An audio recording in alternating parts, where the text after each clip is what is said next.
Bismillah. Assalamualaikum warahmatullahi wabarakatuh. Bismillahirrahmanirrahim. Alhamdulillahirabbil alamin. Assalatu wassalamu ala asyrafil anbiya'i wal mursalin sayyidina wa maulana Muhammadin wa ala alihi wa ashabihi wa man tabi'ahum bi ihsanin ila yaumiddin. Bismillah, mari kita lanjutkan istiqomah kita dalam melakukan ngaji, mencari ilmu. Semoga teman-teman yang sudah aktif mengikuti ngaji ini bisa mengalahkan rasa bosannya. Karena biasanya aktivitas-aktivitas yang rutin itu, termasuk aktivitas-aktivitas kebaikan, kalau sudah berjalan rutin, lawannya yang sering mengendorkan semangat adalah rasa bosan. Nah, ini jihad kita. Kalau di awal-awal ini kan jihadnya biasanya kita butuh rasa syaja'ah, rasa berani memulai. Kalau sudah dimulai, sudah jalan, tantangannya adalah rasa bosan. Semoga teman-teman bisa menaklukkan rasa bosan ini dalam kita menempuh jalan ilmu, belajar bersama-sama. Baik, malam hari ini kita masih ada di tema kebijaksanaan para faqih. Kita belajar bijaksana sebagaimana para ulama besar mazhab, Imam Abu Hanifah, Imam Malik, dan malam hari ini Imam Syafi'i. Insya Allah minggu depan kita mengkaji Imam Ahmad bin Hambal. Baik, langsung saja ya, saya mulai membahas Imam Syafi'i. Tidak perlu diberi pengantar macam-macam ya. Apalagi pengantar-pengantar tema-tema yang aktual hari ini, teman-teman jauh lebih mengikuti daripada saya. Sering sekali dua kali ada yang tanya saya, meminta saya menanggapi problem-problem yang aktual hari ini. Ya bukan apa-apa kalau saya tidak komentar, karena sejauh yang saya tahu, orang-orang besar, orang-orang penting, para ulama yang kita muliakan, banyak juga yang sudah komentar. Insya Allah mereka ini pendapatnya, pandangannya jauh lebih baik, jauh lebih berkualitas daripada kalau saya memaksa untuk komentar. Khususnya dalam hal-hal yang saya tidak serius mengikuti. Jadi, tidak ada orang yang ngerti segalanya, termasuk saya. Makanya mohon maaf buat teman-teman yang kadang-kadang bertanya, kadang-kadang meminta sesuatu, saya tidak bisa menjawab dengan memuaskan, atau saya tidak bisa nuruti keinginannya. Insya Allah sangat banyak orang lain, sangat banyak tokoh yang lain yang mampu menjawab problem teman-teman dengan lebih memuaskan, bisa memenuhi keinginan teman-teman dengan lebih menyenangkan. Baik, kita tetap istiqomah dengan gaya dan model ngaji kita saja. Anggap saja ini semacam selingan dari banyak isu-isu besar yang sekarang ramai dibahas orang, biar kita tidak capek. Apalagi insya Allah tema-tema yang kita angkat ini sedikit atau banyak ada relevansinya dengan kehidupan kita sehari-hari. Apalagi malam hari ini tema kita Imam Syafi'i. Muslim Indonesia itu di mana-mana selalu disebut mazhabnya yang mayoritas adalah mazhab Syafi'i. Meskipun sering saya sindir, kita itu seringkali tidak konsisten, seringkali tidak serius. Kalau ditanya mazhabnya apa, jawabnya tegas, mazhab Syafi'i. Tapi bisa dihitung siapa di antara kita yang secara serius pernah membaca kitab-kitabnya Imam Syafi'i, pernah belajar kitab dari madhab Syafi'i, karya-karya para ulama madhab Syafi'i. Itu mungkin hanya beberapa, kemungkinan besar yang dari pesantren-pesantren. Banyak yang tidak serius mendalami meskipun bilangnya madhabnya madhab Syafi'i. Mulai malam hari ini kita coba ya berkenalan dengan beliau, kita coba serius. Kalau kita mengklaim bahwa kita ini bermadhab Syafi'i, paling tidak kita kenal siapa itu Imam Syafi'i. Setelah itu ya harusnya teman-teman juga punya rasa penasaran untuk membaca pendapat-pendapat, pandangan-pandangan Imam Syafi'i dari kitab-kitab beliau. Oke, baik, kita awali, kita kenalan dulu ya sama beliau ini, tokoh besar yang luar biasa dalam sejarah Islam. Katanya Imam Ahmad, kalau ada pandangan bahwa setiap 100 tahun nanti akan lahir seorang mujaddid, pembaharu besar. Nah, menurut Imam Ahmad, Imam Syafi'i adalah salah satu di antaranya. Sebelum Imam Syafi'i ada Khalifah Umar bin Abdul Aziz. Ini pendapatnya Imam Malik. Yang jelas, tidak ada yang tidak mengakui kebesaran tokoh kita malam hari ini. Kebesaran seorang Imam Syafi'i. Beliau ini lahirnya di Gaza, Palestina yang sekarang bermasalah. Beliau lahir tahun 150 Hijriah. Kalau dikrus ke Masehi sekitar tahun 767 Masehi. Jadi sekitar abad ke-8. Tanggalnya 28 Agustus. Nanti beliau ini meninggal tahun 820 Masehi. Jadi usia beliau tidak terlalu panjang, sekitar 54 atau 53 tahun. Tapi karya dan peninggalan beliau luar biasa. Nama lengkap beliau adalah Abu Abdillah, berarti punya putra namanya Abdullah, Muhammad bin Idris bin Abbas bin Utsman bin Syafi' bin As-So'ib bin Ubaid dan seterusnya. Ini kalau dalam tradisi Timur Tengah ini silsilah ini penting sehingga dijaga benar rangkaiannya, diingat-ingat. Nah, kalau dalam silsilahnya Imam Syafi'i ini nanti bertemu dengan nasabnya Kanjeng Nabi Muhammad itu di Abdul Manaf bin Qusay. Jadi ini nanti nasabnya ketemu dengan nasabnya Kanjeng Nabi.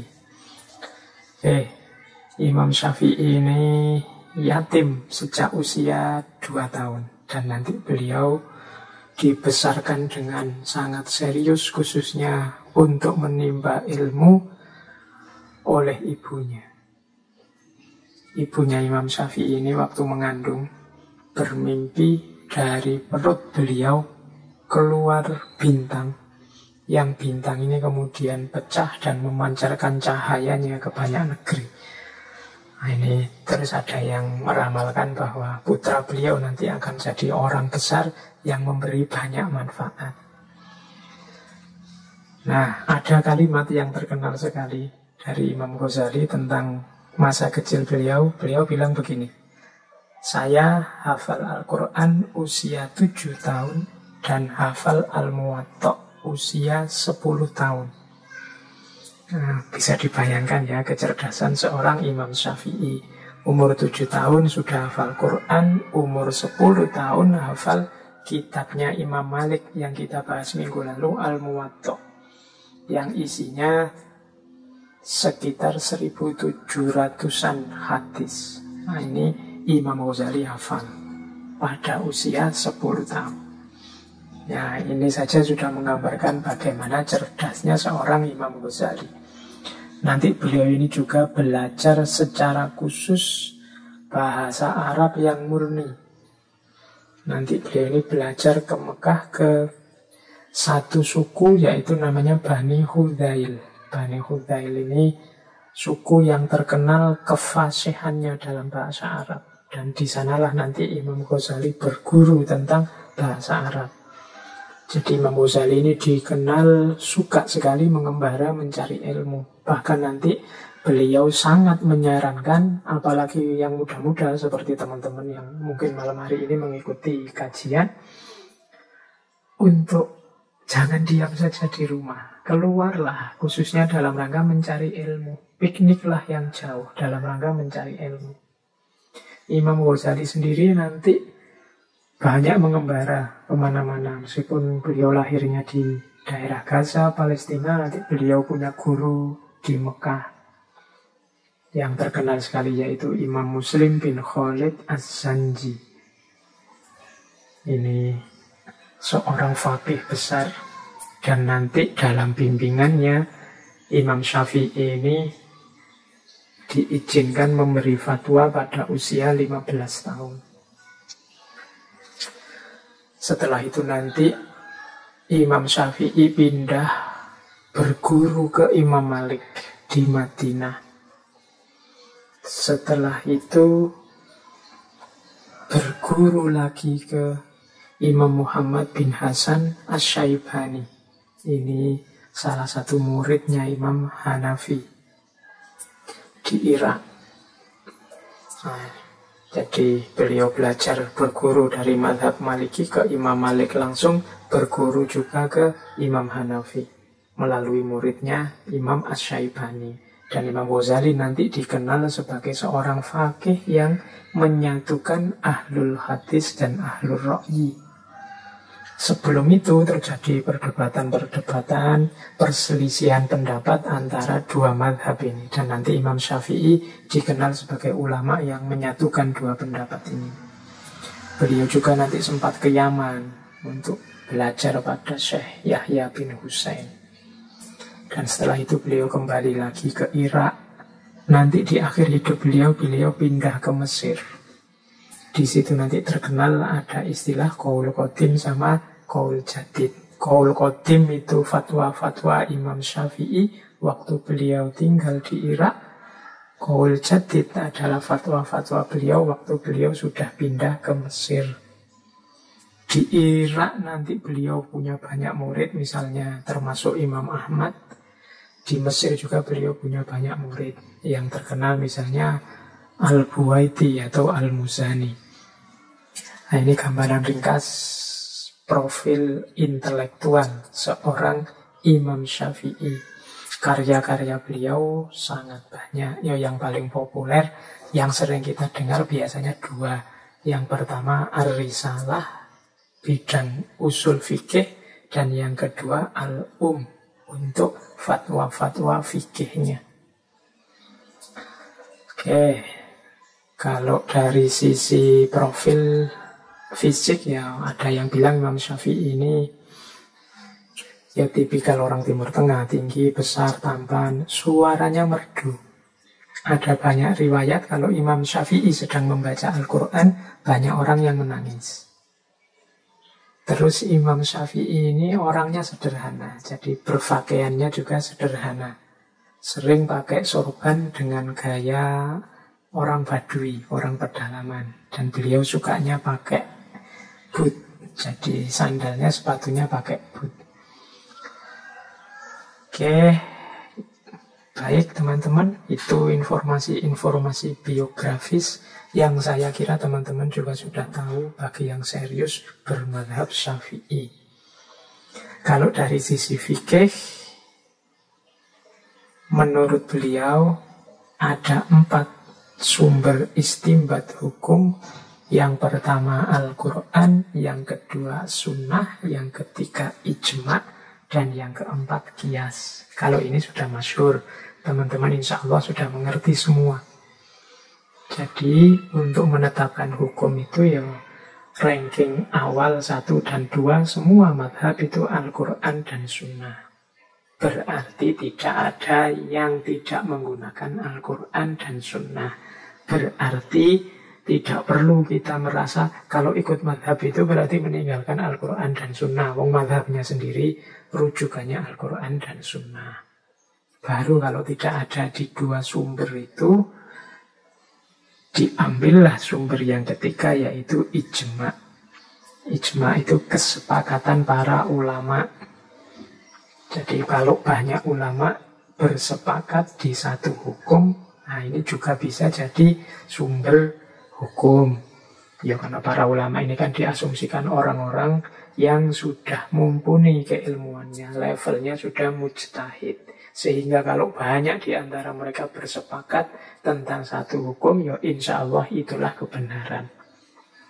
Dan yang keempat, kias. Kalau kias ini ya, kalau dalam ilmu logika namanya analogi. Analogi itu memutuskan satu hukum yang nas harfiahnya tidak ada, tapi yang mirip ada. Nah, ini kias dengan cara analogi.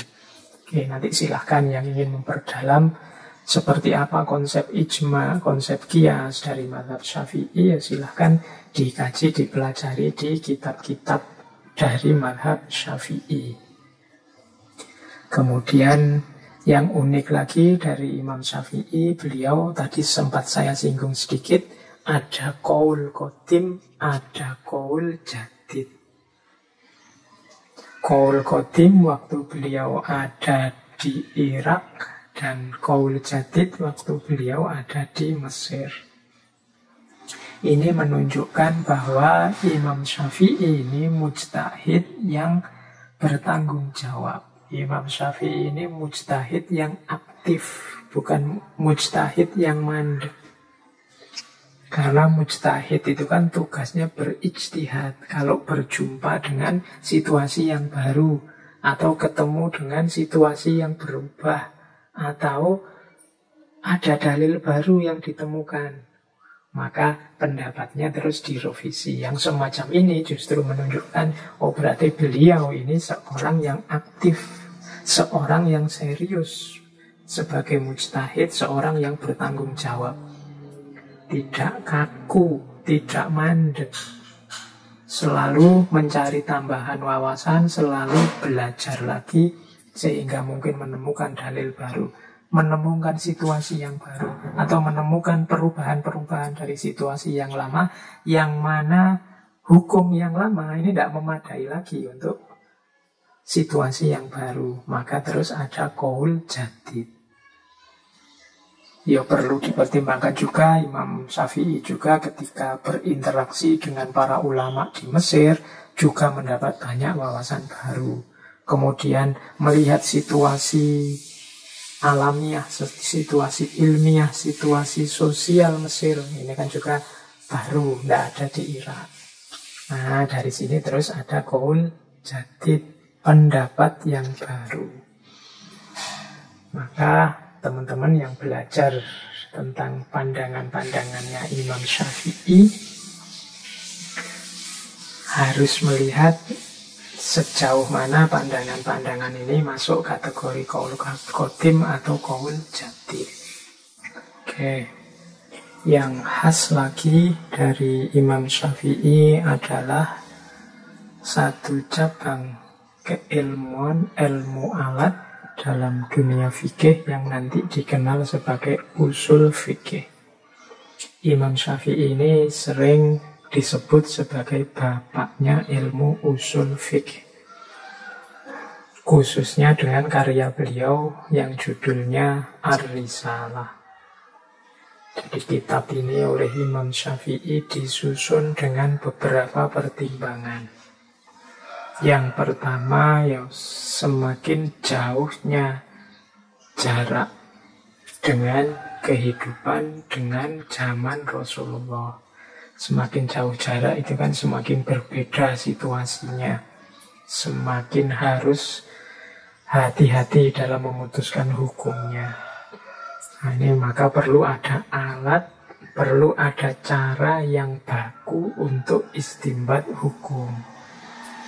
Yang kedua juga, Islam semakin tersebar kemana-mana, akhirnya berinteraksi dengan banyak bangsa-bangsa yang lain, muncul banyak peristiwa kejadian baru, bahkan banyak istilah-istilah baru yang masuk dalam kosakata bahasa Arab.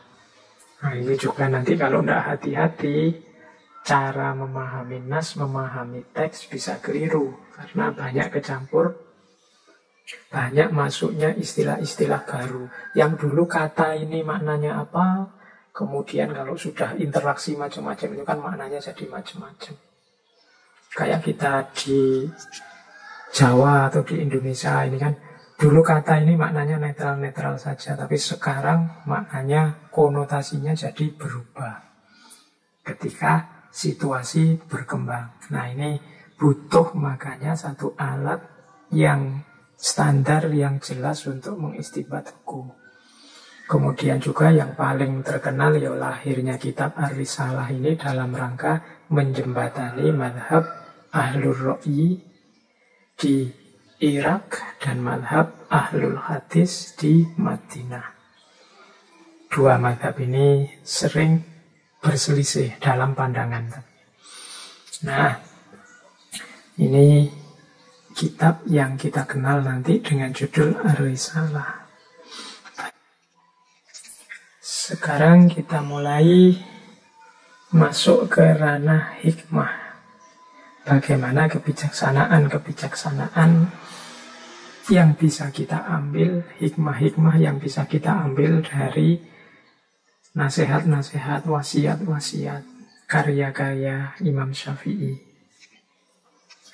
Kita awali pertama-tama dari satu jargon yang paling terkenal dari Imam Syafi'i, yaitu jika suatu hadis itu sahih, maka ia adalah madhabku. Ini terkenal sekali dawuhnya Imam Syafi'i. Jadi ini menunjukkan ketawaduan beliau, menunjukkan kesadaran beliau bahwa aku ini manusia biasa, sama seperti para ulama madhab yang lain. Suatu ketika ada cerita, di situ juga saya cantumkan dari Imam Al-Humaidi. Jadi satu ketika beliau ini duduk jajal bareng Imam Syafi'i. Terus ada orang datang bertanya tentang satu masalah. Terus Imam Syafi'i menjawab, oh masalahmu itu sesuai dengan hadisnya Rasulullah, ya jawabannya begini dan begini. Hadisnya ini, Rasulullah menetapkan begini. Nah, terus orang ini kelihatannya kayak tidak puas. Terus bertanya lagi, ya itu kan Rasulullah, kalau pendapatmu sendiri bagaimana? Wah, ini berubah sudah wajahnya Imam Syafi'i. Kemudian beliau berkata, subhanallah, apakah engkau melihatku di gereja? Apakah engkau melihatku di biara? Aku katakan kepadamu, Rasulullah telah menetapkan. Sementara engkau bertanya, bagaimana pendapat? Nah ini Imam Syafi'i memarahi orang itu. Ya, maksudnya apa engkau melihatku di gereja itu kan? Mbok anggap aku itu orang Nasrani, mbok anggap itu aku ini non-muslim, aku ini Islam. Dasarnya adalah Al-Quran dan Sunnah. Sudah aku bilang Rasulullah menetapkan begini. Mengapa engkau masih tanya lagi pendapatku? Nah, kan Imam Syafi'i sudah menyatakan tadi, jika suatu hadis itu sahih, maka ia madhabku. Berarti itulah pendapatku. Ini yang saya bilang, inilah ekspresi dari ketawaduan, kesadaran seorang Imam Syafi'i. Beliau sadar bahwa dirinya hanya manusia biasa, dirinya punya kekurangan-kekurangan, dan sebagai seorang muslim, komitmen utamanya adalah Al-Quran dan Sunnah. Cuma sebagai catatan, Imam Syafi'i ini mujtahid, mustaqil, mutlak. Tidak sama dengan kita. Kalau Imam Syafi'i mengkaji hadis, ya beliau bisa beristimbat dari situ. Mengkaji ayat Al-Quran bisa beristimbat dari situ. Nah kalau kita, apalagi teman-teman yang ngaji ini, ya saya tidak jamin. Jadi ya monggo memedomani Al-Quran dan Sunnah, mengkaji hadis, tapi juga diluaskan bacaannya. Kalau memang merasa tidak mampu mengistimbatkan sesuatu dari Al-Quran maupun hadis, wong kemampuan kita terbatas, ya logikanya harus mengikuti orang yang mampu. Karena memahami Al-Quran dan hadis itu kan tidak sesederhana ngerti artinya, tapi juga banyak kategori-kategori, rumus-rumus yang harus dipahami. Makanya Imam Syafi'i menulis Ar-Risalah. Oke, ini saya angkat juga karena ingin menunjukkan sebagaimana para imam mazhab sebelumnya, karakter tawadhu semacam ini juga dimiliki oleh Imam Syafi'i. Baik, kita lanjutkan dengan hikmah-hikmah selanjutnya. Kita masuk ke hikmah yang berhubungan dengan ilmu. Ada kalimat yang terkenal sekali dari Imam Syafi'i, jika engkau tak sanggup menahan lelahnya belajar, maka engkau harus sanggup menanggung perihnya kebodohan. Nah ini teman-teman mungkin tidak perlu saya jelaskan, sudah paham ya maksudnya. Kalau engkau malas belajar, kalau engkau merasa tidak sanggup belajar, ya latihlah dirimu agar sanggup jadi orang bodoh, agar sanggup menanggung perihnya kebodohan. Jadi pilihanmu cuma dua: tekun belajar, nambah ilmu, apa kuat tidak tahu, kuat bodoh. Ini kalimat dorongan, kalimat motivasi agar kita jalan terbaik yang kita ambil yaitu sanggup menahan lelahnya belajar. Karena sebagaimana dicontohkan oleh Imam Syafi'i sendiri, sesulit apapun situasi, beliau tidak pernah menyerah untuk belajar. Imam Syafi'i itu bahkan, karena tadi saya cerita beliau ini anak yatim sejak usia 2 tahun. Hidupnya serba pas-pasan bersama ibunya beliau. Tapi beliau ini sangat semangat mencari ilmu. Banyak cerita bagaimana Imam Syafi'i menulis ilmunya di atas tulang-tulang. Karena kebetulan rumahnya dekat bukit. Beliau mungkin tidak seperti kita hari ini punya laptop, punya kertas, punya buku. Beliau karena tidak mampu akhirnya ilmunya ditulis di atas tulang-tulang. Kadang-kadang juga ditulis di atas potongan-potongan keramik. Tapi beliau semangat belajarnya, semangat mencari ilmunya, tidak ada tandingannya. Suatu ketika ada orang bertanya pada beliau, bagaimana semangatmu mencari ilmu? Jawabannya Imam Syafi'i, seperti seorang perempuan yang kehilangan anak semata wayangnya. Bisa dibayangkan ya, perempuan yang punya anak tunggal dan anaknya hilang. Oh itu kan semangat sekali mencari gimana caranya anaknya cepat ketemu.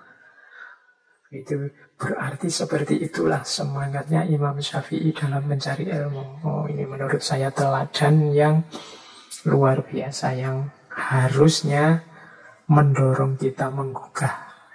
Kalau Imam Syafi'i bisa sedahsyat itu, sejauh mana kita ini bisa meneladani beliau. Terus ada lagi pandangan Imam Syafi'i tentang ilmu yang terkenal sekali, yaitu tentang syarat-syarat mencari ilmu. Teman-teman mungkin sering mendengarkan syair ini. Jadi ada 6 syarat demi kita mencari ilmu. Syairnya, ala la tanalul ilma illa bisyiddatin sa'umbika an majmu'iha bibayanin zukain wa hirsin wastibarin wa bulwatin wa irsyadu ustadin wa tuli zamanin. Sesungguhnya engkau tidak akan memperoleh ilmu kecuali dengan 6 hal, dengan bekal 6 hal. Akan aku kabarkan secara ringkas keterangannya. Dzukain atau kadang dibaca zakain, kecerdasan. Wakhirsin, semangat, kesungguhan. Wastibarin, kesabaran. Wabulwatin, modal, mau keluar modal. Wa irsyadu ustadin, ada petunjuk dari guru. Watuli zamanin, memerlukan waktu yang panjang.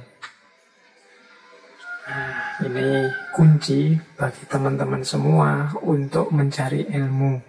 Tidak perlu saya jelaskan apa gunanya ilmu, apa manfaatnya ilmu, bagaimana ilmu itu kunci dalam hidup ini.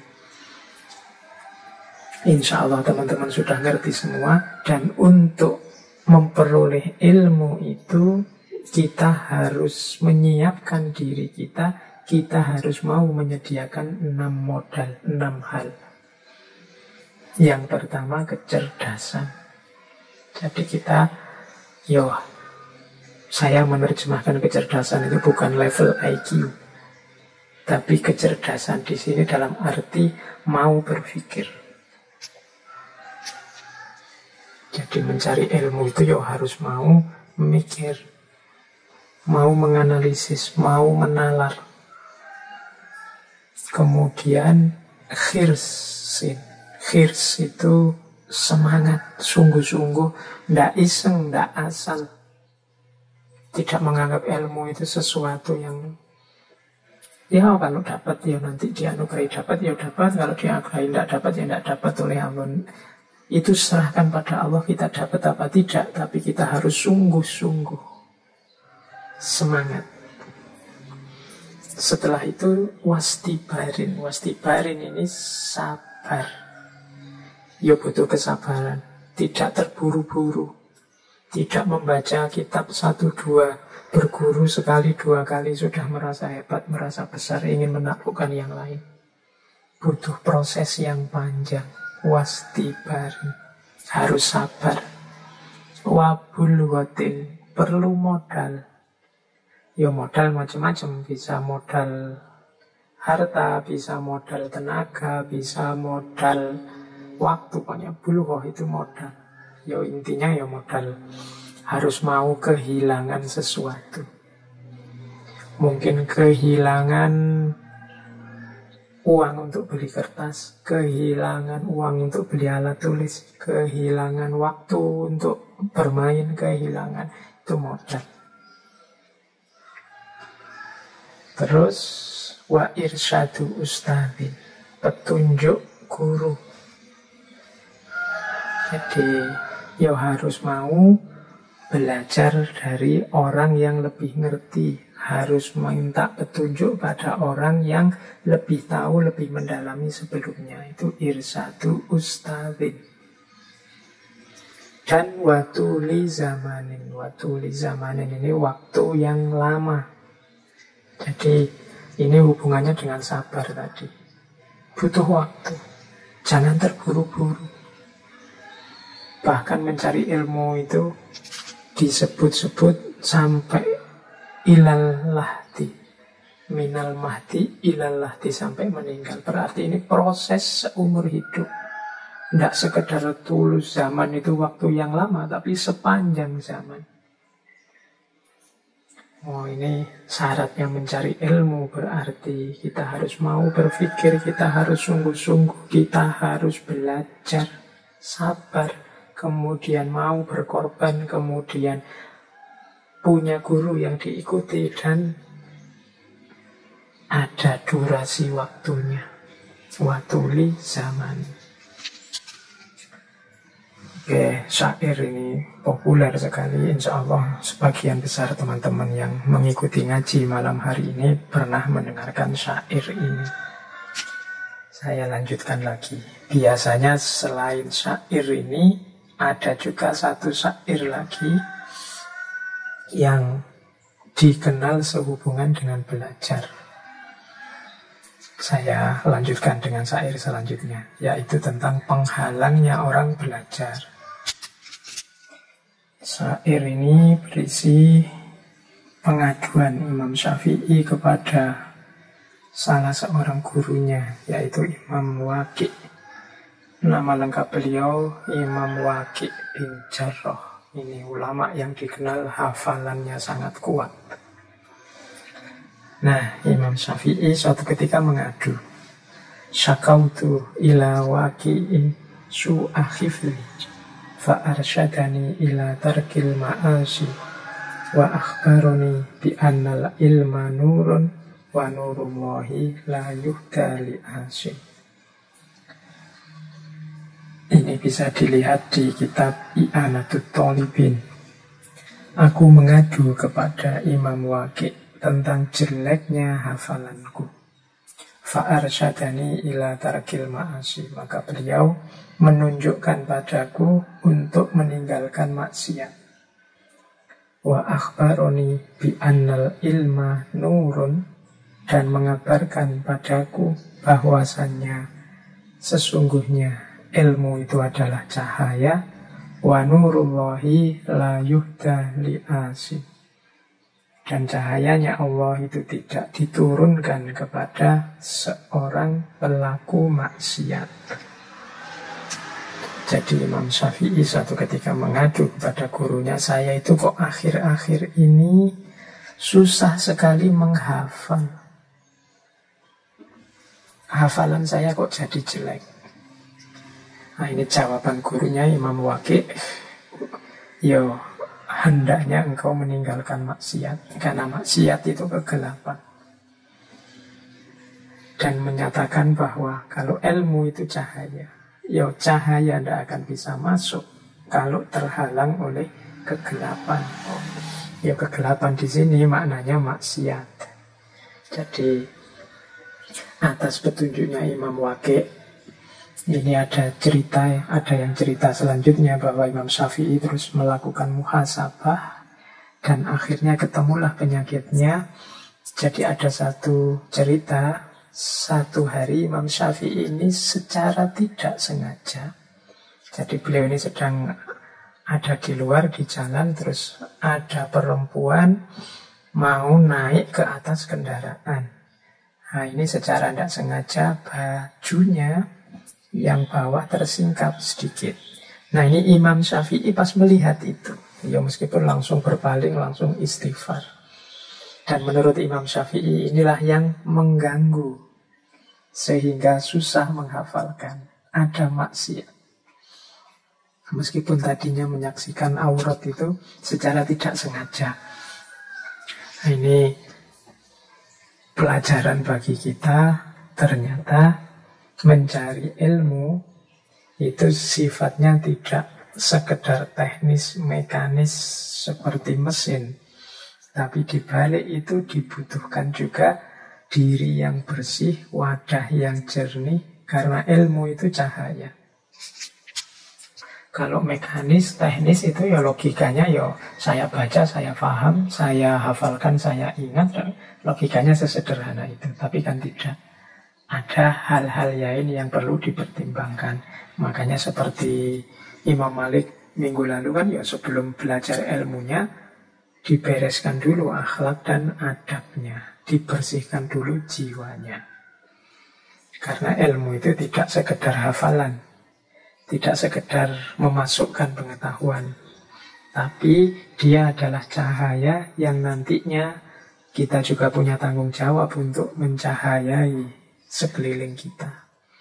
Jadi kita butuh 6 hal untuk menempuh jalan ilmu, dan kita juga harus hati-hati terhadap penghalangnya ilmu yang namanya maksiat. Oke, kita lanjutkan. Dari ranah ilmu ada juga pandangan-pandangannya Imam Syafi'i tentang debat.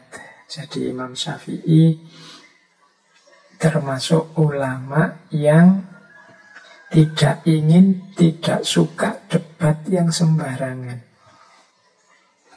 Perbantah-bantahan yang tidak produktif, yang tidak konstruktif, yang hanya menghasilkan konflik, hanya nambah musuh.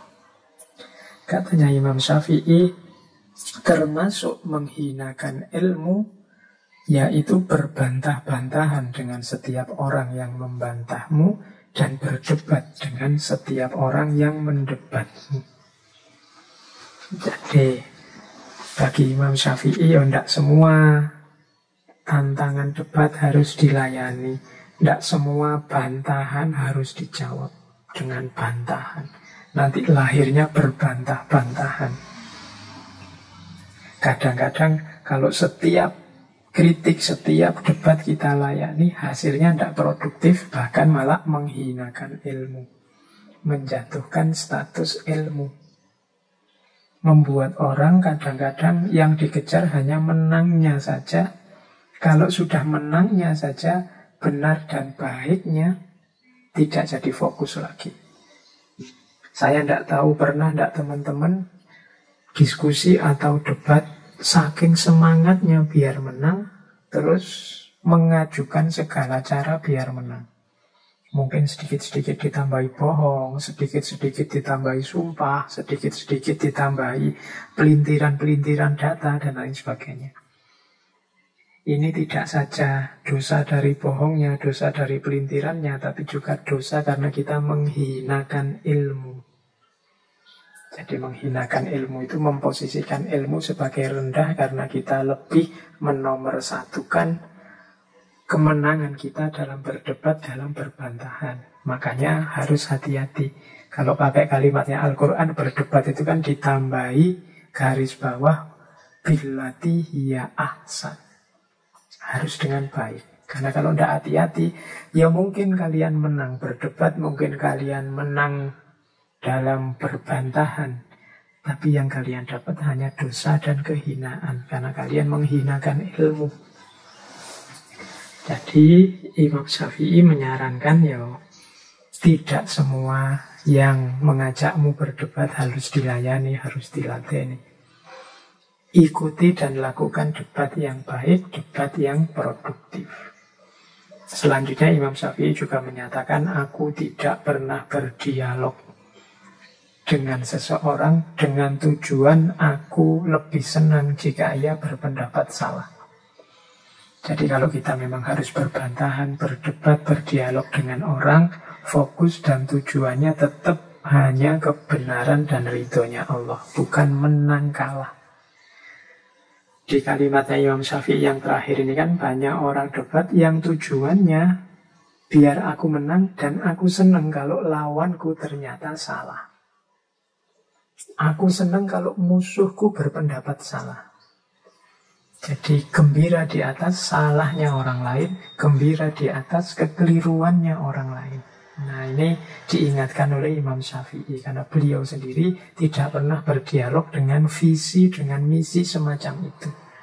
Saya ingin menunjukkan kesalahanmu, saya ingin membuatmu kelihatan keliru, saya ingin agar engkau sadar bahwa yang engkau pegangi selama ini adalah sesat. Nah, ini bukan tujuan. Orientasi berdiskusi, berdebat, katanya Imam Syafi'i, tolong jangan ini. Apalagi dilakukan secara terbuka di depan orang banyak, atau kalau hari ini ya di media sosial yang umum. Yang ini kan sering seolah-olah memang kita ingin menunjukkan betapa hebatnya kita, betapa lurusnya kita, betapa pinternya kita, dan betapa rendah dan kelirunya orang lain. Nah ini nasihat dari Imam Syafi'i. Bahkan menurut Imam Syafi'i, kalau memang kita ingin meluruskan orang, menasehati orang, kalau bisa sebisa mungkin ya secara tertutup, diam-diam. Kata Imam Syafi'i, orang yang menasehati saudaranya secara tertutup berarti ia telah berbuat baik kepadanya dan menghargainya. Dan orang yang menasehati saudaranya secara terbuka berarti ia telah membongkar keburukannya dan menghinanya. Jadi mengikuti petunjuknya Imam Syafi'i ini, ya kalau memang ada sesuatu yang harus diluruskan, yang tidak pas dari saudara-saudara kita, teman-teman kita, beritahu dia secara tertutup, secara privat. Kalau hanya harus pakai medsos yo pakai jalur pribadi, pakai private message. Jangan disebar, jangan diumbar kejelekan temanmu kemana-mana. Karena kalau engkau mengumbar, membongkar kejelekan, kehinaan temanmu kemana-mana, namanya bukan menasehati, tapi engkau sedang menghinanya, engkau sedang membongkar aibnya. Jadi ini nasihat dari Imam Syafi'i untuk kita hari ini. Mungkin ya yang aktif sekali di medsos. Kadang-kadang kita tidak sadar terpancing untuk berbantahan dan berdebat. Pastikan kalau memang harus berbantahan dan berdebat, billati hiya ahsan. Gunakan cara yang baik, bukan cara yang menyakiti. Kadang-kadang kalau kita sudah tidak setuju, apalagi marah sama orang, apalagi tersinggung sama orang, misi kita kan bukan lagi misi kebenaran, tapi gimana teman kita merasakan sakit yang sama, tersinggung yang sama, kecewa yang sama, seperti yang kita lakukan. Jadi kita mengharapkan sakitnya dia, mengharapkan tersinggungnya dia, mengharapkan kecewanya dia. Tujuannya bukan lagi kebenaran. Dan kalau memang ingin menasehatinya ke arah yang lurus, baik dan benar menurut kita, lakukan secara diam-diam, yang tidak ada orang tahu. Ini lebih mulia daripada kita bongkar-bongkar di depan publik. Ini namanya menghina tentang apapun, kepada siapapun. Oke, baik. Ambil nafas sebentar. Oke, selanjutnya ada tips menurut saya dari Imam Syafi'i bagaimana biar kita tidak merendahkan orang yang berbeda pendapat dengan kita. Bagaimana agar kita tidak merasa sombong di hadapan dia. Ada satu adagium yang terkenal sekali dari Imam Syafi'i, yaitu pendapatku benar, namun mengandung kemungkinan salah. Dan pendapat orang lain salah, namun mengandung kemungkinan benar. Jadi, perbedaan pendapat itu seringkali berawal dari beda orientasi berpikir, beda sumber yang diambil, beda sejarah atau pengalaman yang dialami. Sehingga kadang-kadang dalam satu pendapat yang kita anggap sudah benar, tapi begitu situasinya berubah, begitu sudut pandangnya berubah, begitu sumbernya kita ganti, ya jadinya kurang relevan. Jadi sebenar apapun pendapatku, ya mengandung kemungkinan salah. Sebaliknya, sesalah apapun pendapatnya orang lain, namun mengandung kemungkinan benar. Bisa jadi kalau situasinya pas, kemudian ruang dan waktunya memungkinkan, yang sama sekali salah itu sedikit-sedikit ada unsur benarnya. Yang sama sekali benar, sedikit-sedikit ada unsur kelirunya. Wong kita ini manusia biasa. Kesadaran semacam ini penting untuk tidak membuat kita angkuh, tidak membuat kita merasa kitalah satu-satunya yang paling benar. Pendapat kita juga ada titik-titik lemahnya. Wong kita ini manusia. Pendapat orang lain yang kita anggap salah, ada titik-titik benarnya.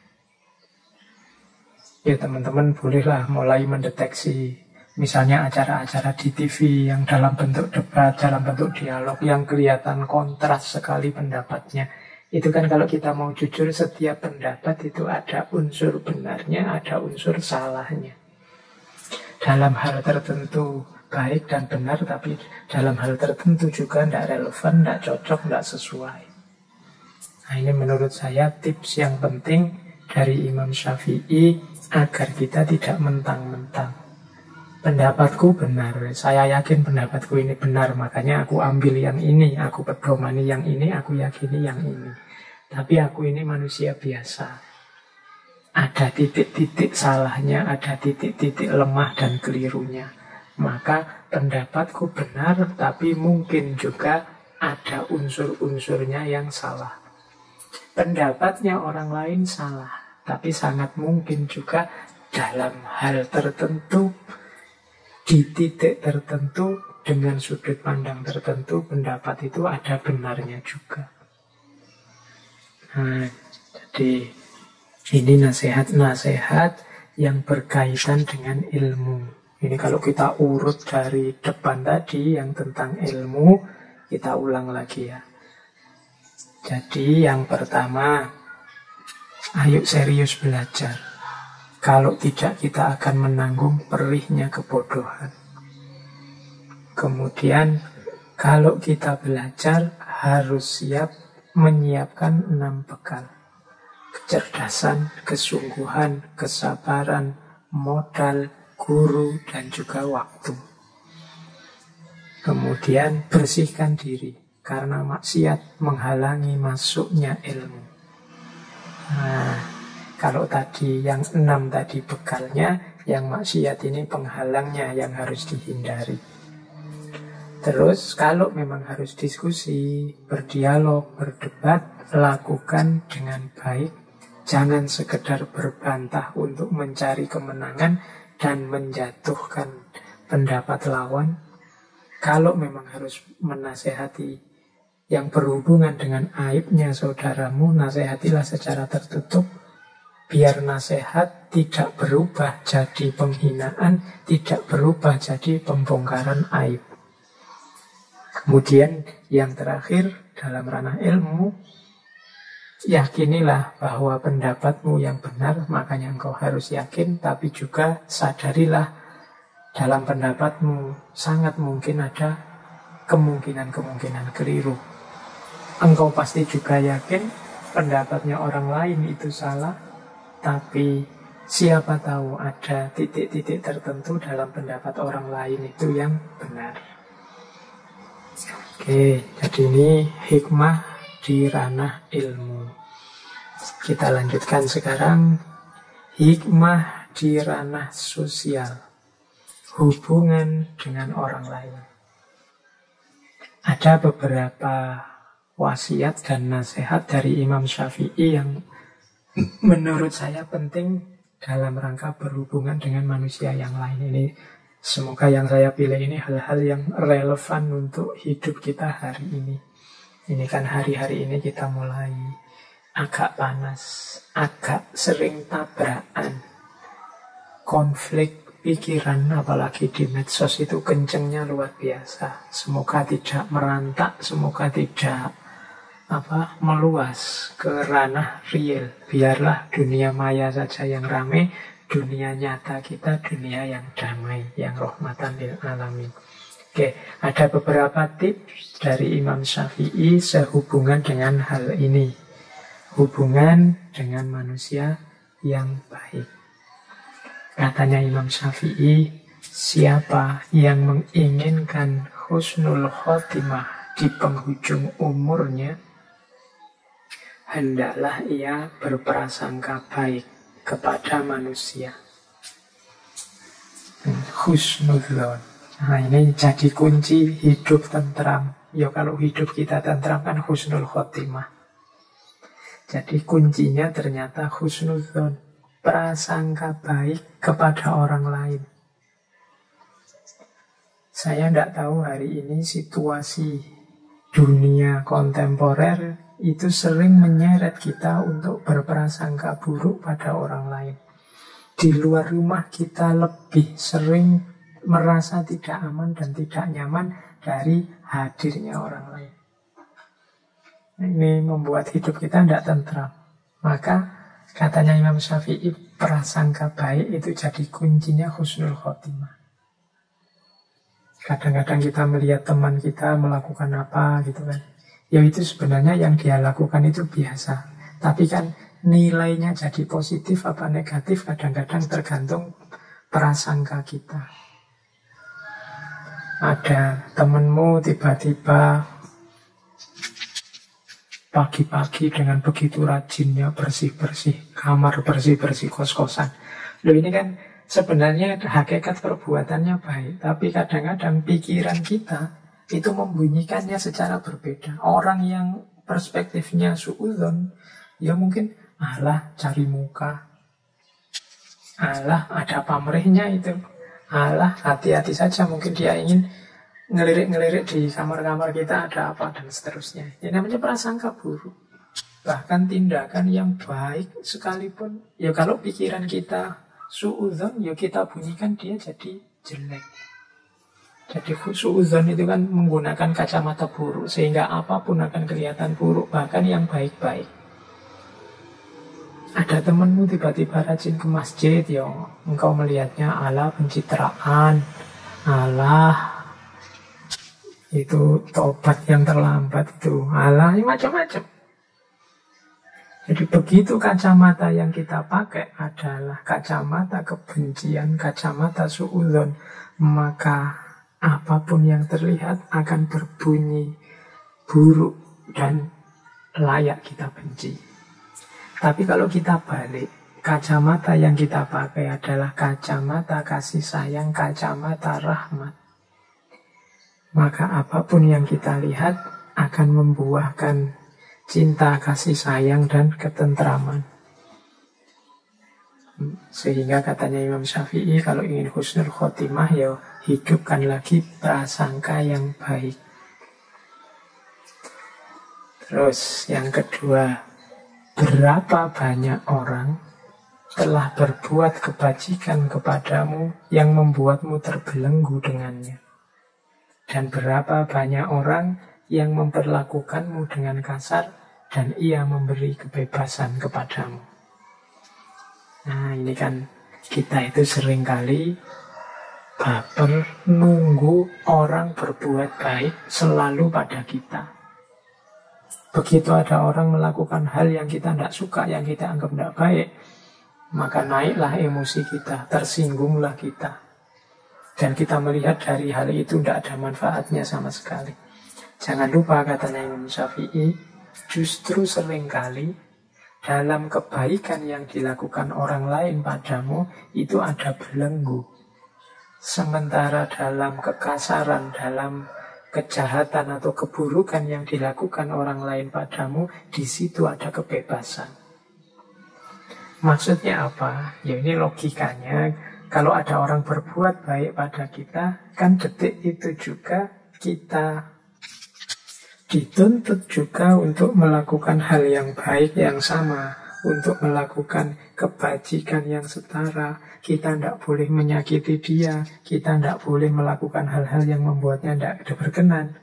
Ini kan jenis-jenis belenggu. Akhirnya ya kita harus ngatur kata-kata, ngatur tindakan, ngatur perilaku di hadapan dia. Wong dia sudah baik kepada kita. Jadi seringkali kebaikan justru membuahkan belenggu. Sementara kepada orang yang tidak baik pada kita, kita kan tidak merasa punya tanggung jawab juga untuk peduli padanya, untuk tanggung jawab terhadap kehidupannya dan lain sebagainya. Justru kita bebas di hadapan dia. Ini nasihat ini sebenarnya untuk melonggarkan hati kita, untuk tidak putus asa dan pesimis kalau ada orang berbuat jelek pada kita. Jadi kalau ada orang berbuat buruk pada kita, bacalah perbuatan buruk itu sebagai upaya yang membuatmu bebas. Alhamdulillah, engkau buruk padaku, jadi aku tidak ada beban di hadapanmu. Aku tidak terikat apa-apa untukmu. Nah ini kita malah bebas. Dari sisi ini ya tidak harus terlalu sedih, terlalu galau kalau ada orang yang melakukan sesuatu yang membuat teman-teman tidak berkenan. Jadi ini wasiat selanjutnya yang berhubungan dengan relasi sosial. Ya manusia itu memang macam-macam. Tidak mungkin kita mengharapkan semua orang melakukan sesuatu persis seperti keinginan kita. Akan ada dan bahkan mungkin akan banyak orang ya menjalani hidup versi mereka sendiri-sendiri yang tidak selalu cocok dengan kita. akan selalu ada orang yang tidak suka dengan kita, orang yang ingin menyulitkan kita, orang yang melakukan hal buruk pada kita. Yes, itulah cirinya kehidupan dunia. Kalau kita hanya sanggup menerima yang baik-baik saja dan tidak sanggup menerima yang buruk-buruk, maka hidup kita akan sangat berat. Padahal hakikatnya, kalau orang memberikan yang buruk pada kita, maka kita bebas. Tidak ada tuntutan kewajiban apapun di hadapannya. Tapi pada orang-orang yang sangat baik pada kita, melakukan kebajikan pada kita, di situ ada banyak tanggung jawab moral yang harus kita lakukan. Nah, dari sisi ini maka harusnya kita tidak putus asa, harusnya kita tidak sedih kalau ada orang melakukan hal buruk pada kita. Justru mungkin terima kasih karena engkau sekarang membuatku bebas. Oke, jadi itu yang kedua. Yang pertama tadi berprasangkalah yang baik.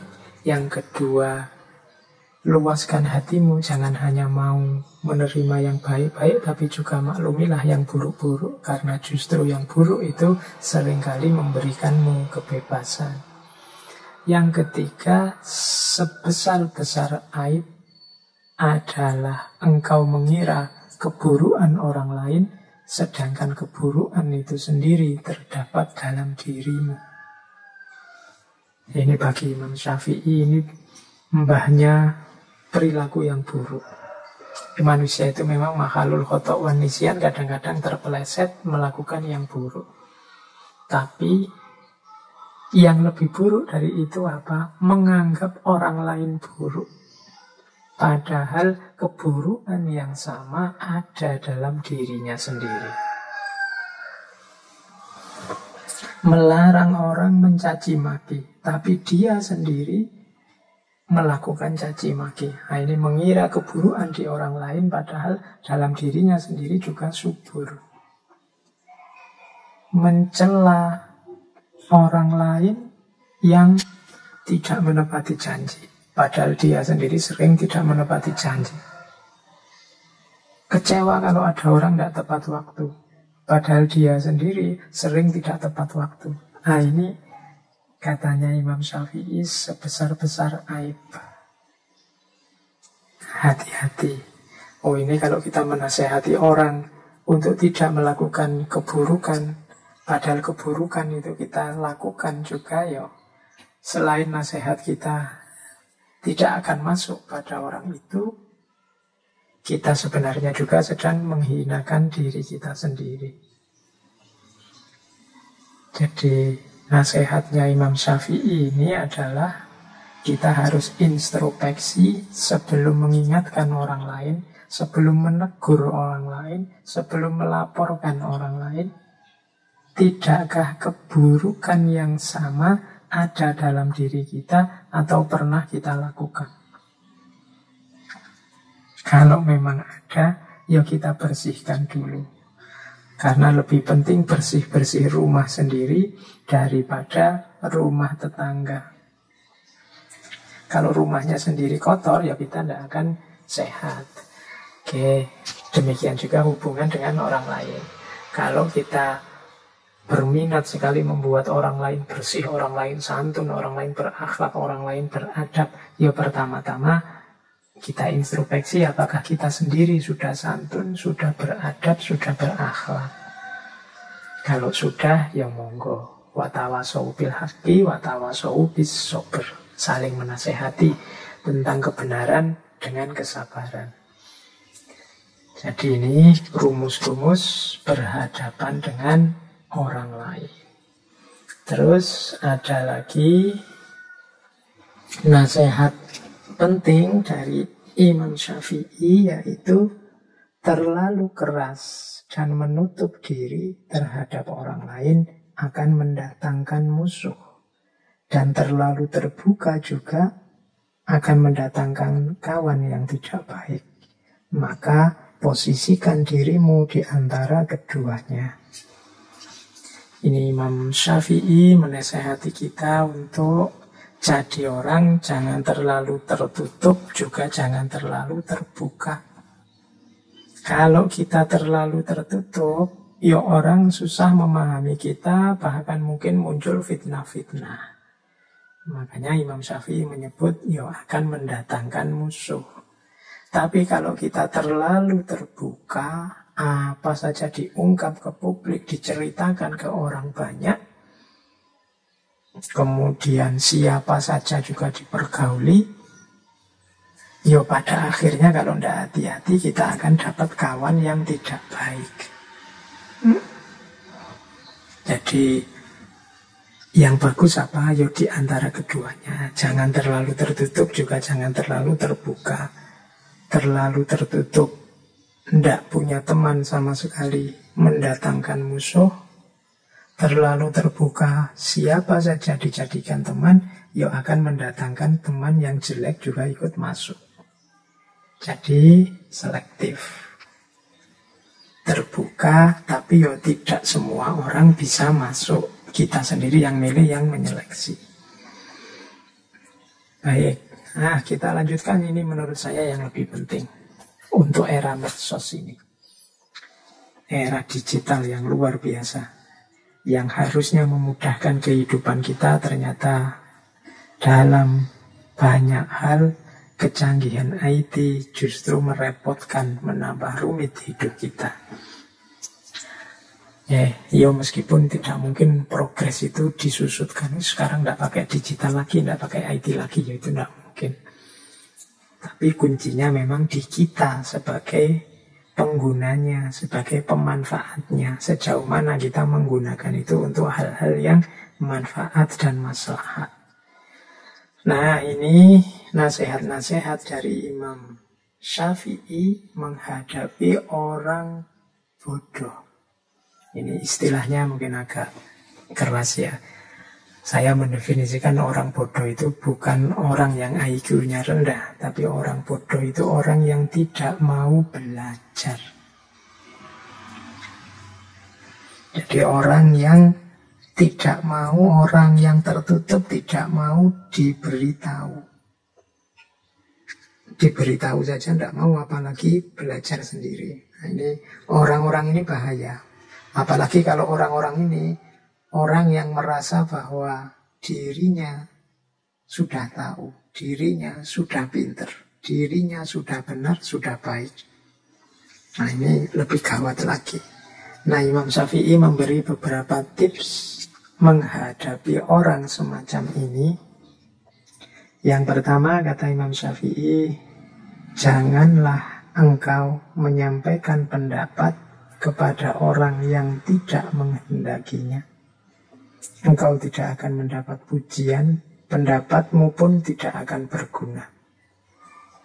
Jadi kalau memang jelas orang ini sudah tertutup, diberitahu tidak bisa, dinasehati mental, tipenya memang sudah seperti itu, ya kita jangan capek-capek, katanya Imam Syafi'i ya, menyampaikan nasihat-nasihat atau pendapat-pendapat padanya. Karena tidak akan ada gunanya, engkau pun tidak akan dipuji. Bahkan mungkin yang kau dapat hanya sakit hati, karena dia akan menertawakanmu, dia akan menganggapmu rendah, lemah, dan lain sebagainya. Jadi ya sudahlah, ada titik di mana kita berpikir taktis, strategis dalam kebaikan. Antara lain ya, tidak usah capek-capek menasihati orang yang tidak mau, orang yang menutup diri. Cari strategi yang lain yang lebih efektif. Karena nasihatmu tidak akan berguna, engkau pun tidak akan dapat pujian. Itu nasihat pertama. Bertemu orang-orang yang tidak pintar, orang-orang yang tertutup. Nah, yang kedua, silahkan hina diriku sepuas kalian. Aku akan tetap diam saja. Bukannya aku tidak punya jawaban, tetapi singa selalu tidak akan membalas gonggongan anjing. Nah, ini analoginya menarik. Jadi kadang-kadang ada orang yang tidak ngerti, orang ini tidak tahu, diberitahu tidak bisa, tapi tiap hari mungkin menghina kita, mengkritik kita, menjatuhkan kita, menunjukkan di mana kesalahan kita, padahal dia tidak ngerti duduk persoalannya. Katanya Imam Syafi'i, kalau menghadapi situasi yang rumit semacam itu, orang ini maunya apa sih? Dia tertutup, diberitahu tidak mau, tapi kelakuannya tiap hari menyakiti dan menyakitkan. Kata Imam Syafi'i, ya sudahlah, hinalah diriku sepuas kalian, tapi aku akan tetap diam. Bukannya aku tidak punya jawaban, tetapi singa selalu tidak akan membalas gonggongan anjing. Jadi menggonggonglah sepuasmu. Toh engkau diingatkan juga tidak mau, engkau diberi tahu yang benar juga tidak mau. Kalau engkau memang puas dengan menghina, hinalah diriku sepuas mungkin, dan aku akan tetap diam. Karena kalau aku menjawab, membalas, yang terjadi biasanya kontraproduktif. Engkau semakin panjang ngomong, engkau semakin tidak karu-karuan. Tunggulah sampai gonggongan anjingnya berhenti, baru singa menyala. Jadi ini yang kedua. Mungkin teman-teman punya situasi nanti mengalami situasi semacam ini. Quotes ini boleh dipakai, tapi juga ya tidak dipakai sembarangan. Nanti setiap kali ada orang ngeritik kalian pakai ini. Aku diam saja. Singa kan tidak membalas gonggongan anjing. Waktu ini kamu tidak bisa jawab kritikannya temanmu. Ini situasinya tidak untuk situasi semacam itu, tapi untuk situasi mungkin ada orang yang bodoh tapi cerewet, diberitahu tidak mau, suaranya tidak berhenti-berhenti, ya mungkin situasi yang seperti itu. Tapi untuk kritik-kritik yang konstruktif, produktif, diskusi-diskusi yang bilati ya ahsan tadi, ya jangan diam saja. Ikhlaslah bertukar pikiran, saling memberi masukan. Jadi ini kalimatnya Imam Syafi'i ini ya silahkan dipakai sesuai dosisnya, sesuai ruang dan waktunya. Ini quote selanjutnya juga mirip. Biarlah mereka bersikap bodoh dan menghina, dan tetaplah kita bersikap santun. Gaharu akan semakin wangi ketika disulut api. Jadi ini melanjutkan tadi, ketemu orang yang seperti tadi loh. Seandainya harus merespon, ya tetap kita respon dengan santun, tetap kita tidak lupa akhlak, tidak lupa adab. Biar saja orang terus menghina kita, orang terus menyakiti kita. Kalau kita memang ada dalam kebenaran, ada dalam kebaikan, maka gaharu akan semakin wangi ketika disulut api. Gaharu itu ya kayak dupa itu kan, alat untuk menyebarkan aroma. Nah itu kalau ingin wangiannya semakin tersebar, ya apinya ditambah. Ya kayak dupa itu kan, ditiup apinya semakin muncul, kemudian aromanya semakin menyebar. Kayak kemenyan itu kan juga begitu. Nah, jadi biarlah orang menghina. Orang menghina kita itu kan semacam melemparkan api kepada kita, menyulutkan api dalam hati kita.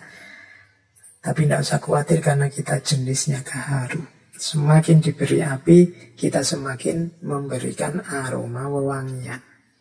Maka respon apapun yang kita berikan harusnya tetap dengan jalan bersikap yang santun. Oke. Mengapa sih harus diam? Mengapa sih kok tidak langsung ditabrak saja orang-orang seperti itu? Kata Imam Syafi'i selanjutnya, aku mampu berhujjah dengan 10 orang berilmu, tetapi aku akan kalah pada 1 orang yang bodoh, karena ia tidak tahu akan landasan ilmu. Nah ini menurut Imam Syafi'i, ya kalau sekedar debat, diskusi, melawan 10 orang aku bisa menang. Aku bisa berhujjah. Tapi melawan 1 orang bodoh, ya sudahlah, aku tidak akan menang. Kenapa? Dia tidak ngerti landasannya ilmu. Sehingga yang dia lakukan paling ya ngeyel. Paling ya pokoknya. Paling ya menganggap kebenarannya satu-satunya. tidak mau mendengarkan argumen yang lain, tidak mau mendengarkan dalil yang berbeda, tidak mau melihat perspektif yang berbeda. Diskusi dengan orang semacam ini tidak akan menang. Maka ya jalan satu-satunya ya sudahlah. Seperti yang di atas tadi. Bisa diam dan bisa tetap bersikap santun. Nah ya memang orangnya tidak ngerti. Dijelaskan seperti apapun tidak akan mau dan tidak akan ngerti. Nah terus menghindarkan telinga dari hal-hal yang tidak baik merupakan suatu keharusan sebagaimana seseorang mensucikan tutur katanya dari ungkapan buruk. Ini zaman Imam Syafi'i, belum ada medsos, belum ada gadget, belum ada internet. Kalau hari ini informasi itu tidak hanya datang lewat telinga, tapi juga lewat mata. Jadi menjaga mata dari membaca hal-hal yang tidak baik, ini kalau mau dilengkapi. Menghindarkan telinga dari mendengar hal-hal yang tidak baik, ini keharusan. Kenapa? Membaca, mendengar itu sama dengan memasukkan sesuatu ke dalam diri kita. Ini kalau kita tidak hati-hati, kalau kita memasukkan juga yang rusak-rusak, sama artinya dengan merusak diri kita, merusak pikiran kita. Maka mari kita hati-hati, lebih baik menghindar. Misalnya punya grup WhatsApp yang isinya begitu-begitu, terus yang tidak baik, ya sudahlah. Kalau ada tiba-tiba grup WhatsApp-nya penuh yang isinya begitu-begitu, ya dibersihkan saja, clear all. Mungkin bila perlu, tidak perlu dilihat-lihat. Kalau bisa keluar ya syukur, kalau tidak bisa keluar mungkin sungkan, mungkin tidak enak, ya sudah diem saja. Setiap kali penuh dibersihkan. Menghindari mata kita melihat hal-hal yang tidak baik atau telinga kita mendengar hal-hal yang tidak baik. Mulut kita kan juga harus dijaga, tidak ngomong yang jelek-jelek. Telinga kita berarti harus dijaga, tidak mendengar yang jelek-jelek. Mata juga harus dijaga, tidak melihat yang jelek-jelek. Ini kunci, salah satu cara agar jiwa kita tidak gelap. Jiwa kita tetap terang, tetap bisa menampung cahaya yang namanya ilmu. Mendengar yang tidak baik itu salah satu maksiatnya mata, maksiatnya telinga. Melihat yang tidak baik ini maksiatnya mata. Padahal maksiat itu salah satu yang menghalangi kita dari ilmu, dari cahaya dari Allah. Oke, yuk. Biasanya yang tidak baik itu muncul dari orang-orang bodoh, dalam tanda petik tadi ya, dengan definisi bodoh yang saya jelaskan tadi. Jadi ini beberapa tips dari Imam Syafi'i menghadapi orang bodoh. Jadi yang pertama, lihatlah apa memang efektif kalau kita menasehati dia, apa dia mau. Kalau tidak, cari strategi yang lain, biar tidak menghinakan ilmu. Kemudian ada kalanya memang kita memilih diam saja. Meskipun begitu, kita tetap dituntut untuk bersikap santun. Karena memang orang bodoh ini adalah orang-orang yang tidak tahu landasannya ilmu. Ini yang agak menyulitkan. Kalau orang pintar sama orang pintar ya biasanya lebih mudah. Bahkan ada gium al-alim wal-alim kafa bil isyarah. Orang sama-sama pintar itu mungkin menasehatinya nggak pakai kata-kata yang panjang lebar.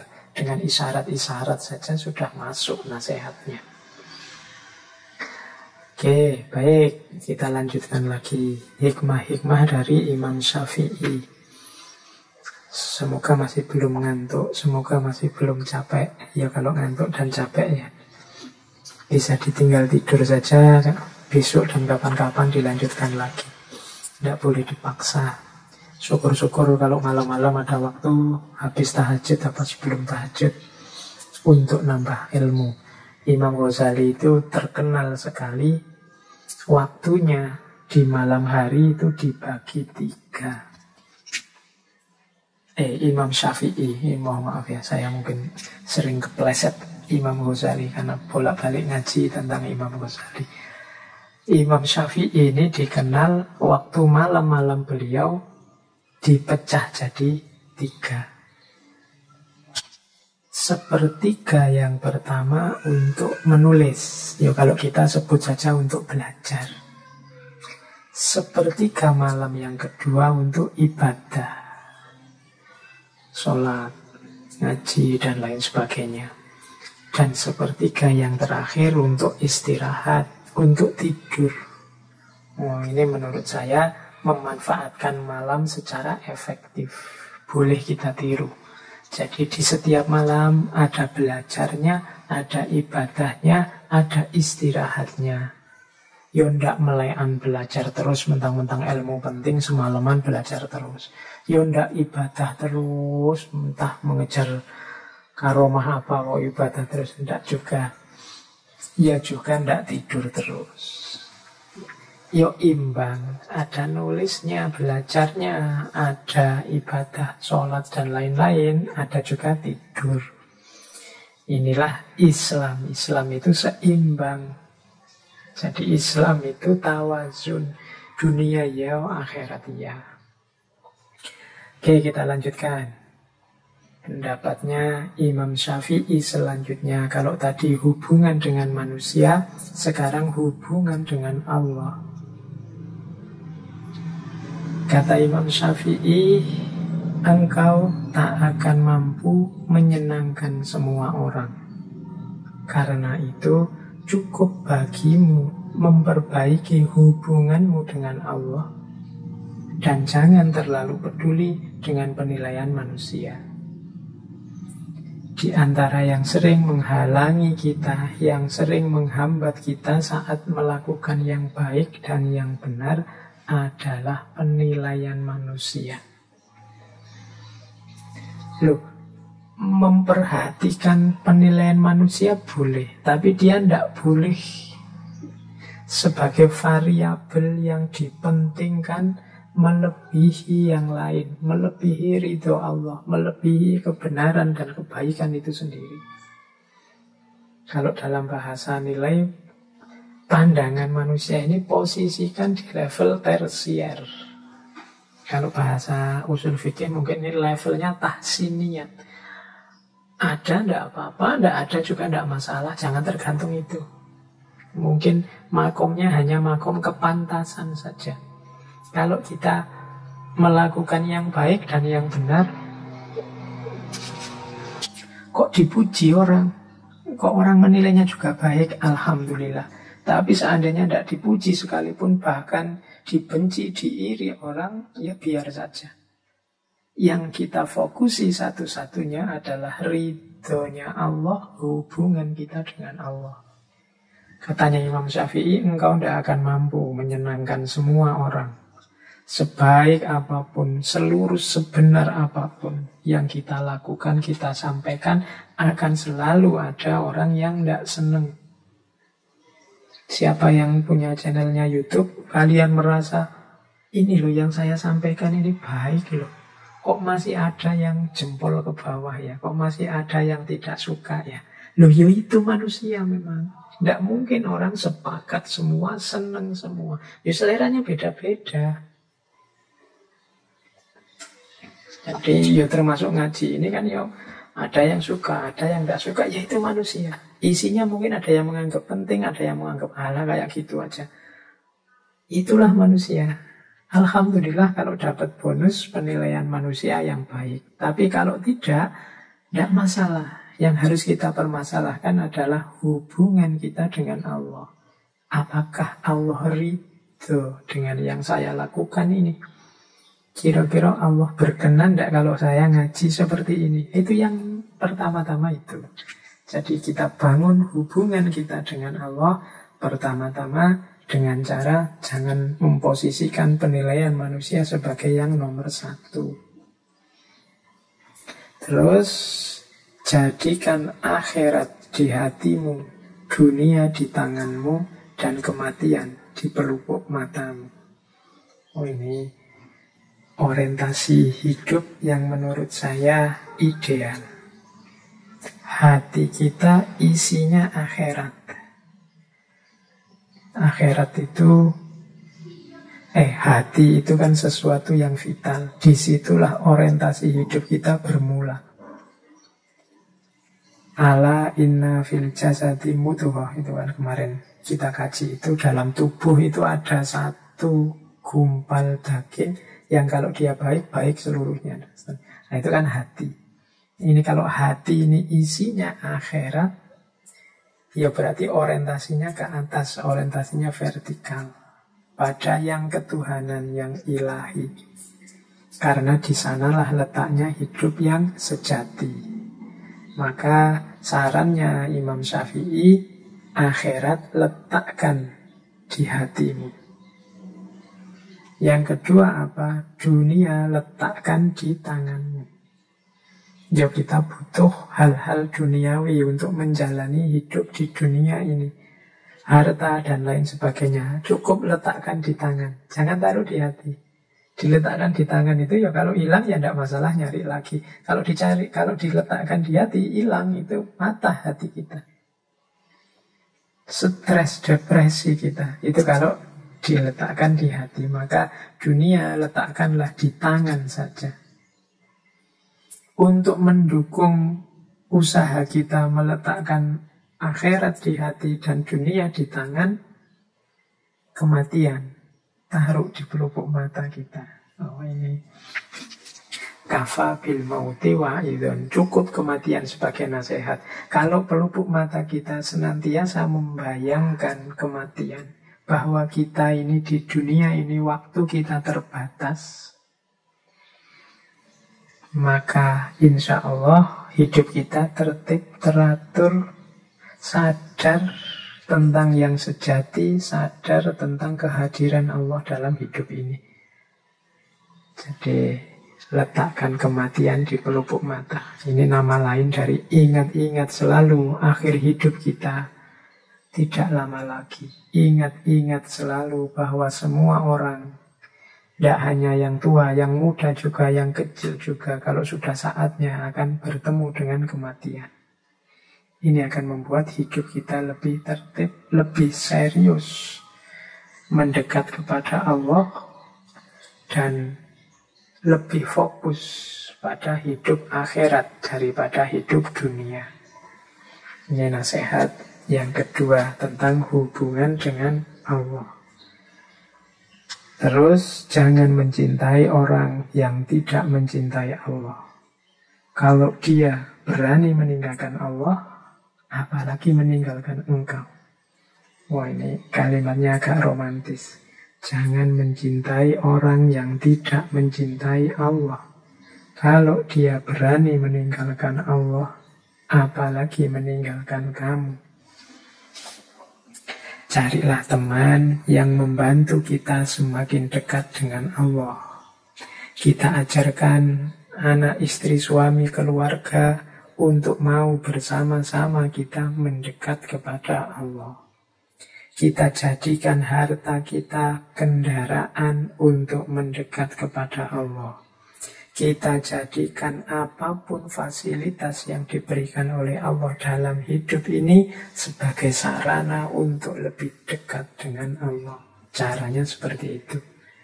Jangan dekat, jangan akrab dengan orang yang tidak peduli tentang Allah, apalagi berani melawan, berani meninggalkan Allah.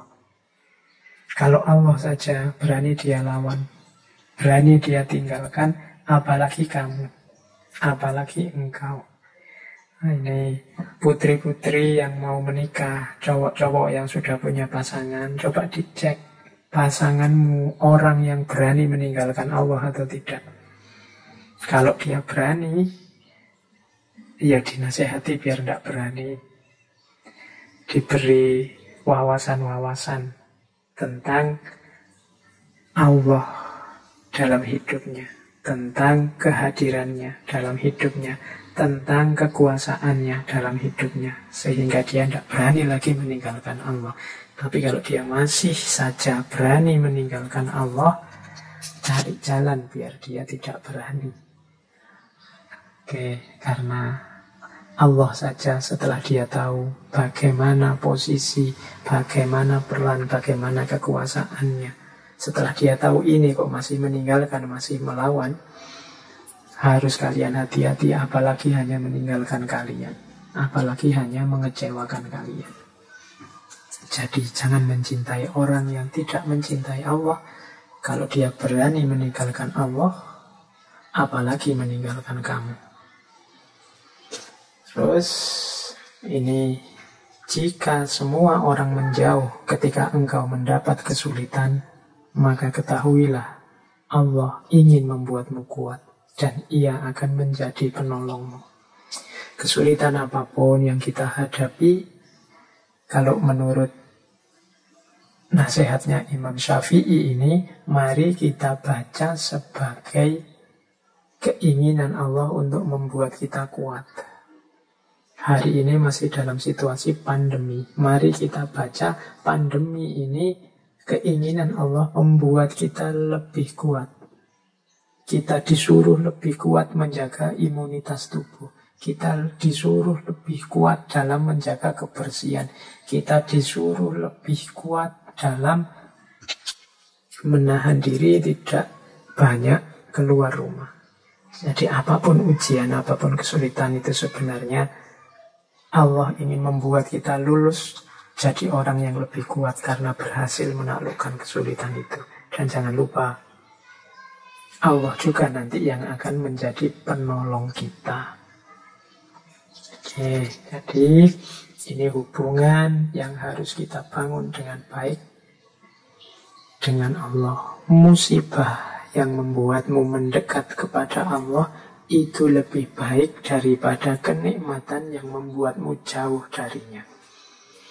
Nah, ini wasiat dari Imam Syafi'i. Berarti buahnya musibah termasuk pandemi yang sekarang kita alami, antara lain harusnya semakin dekatnya kita kepada Allah.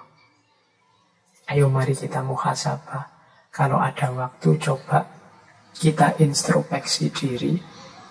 Dulu sebelum datangnya pandemi, ya bulan-bulan Maret lah ya, itu sedekat apa kita dengan Allah? Sekarang sedekat apa kita dengan Allah? Sudah sekitar 8 bulanan lebih. Sedekat apa kita dengan Allah? Harusnya musibah ini membuat kita semakin ingat Allah, semakin dekat kepada Allah. Ya kalau tidak, segera kita mulai semakin mendekat kepada Allah. Kita harus lulus. Wong kita ini sudah berat menjalani ujian, menjalani musibah. Kalau tidak lulus kan rugi kita. Semoga nanti kalau tidak lulus tidak ada remedi ya. Ujian susulan nanti tambah panjang lagi pandeminya. Atau jangan-jangan Pak ini kok pandeminya tidak selesai-selesai. Jangan-jangan ini ujian yang diremedi terus oleh Allah. Karena kita tidak lulus-lulus. Kita tidak tambah dekat kepadanya. Yo, mari kita introspeksi ya.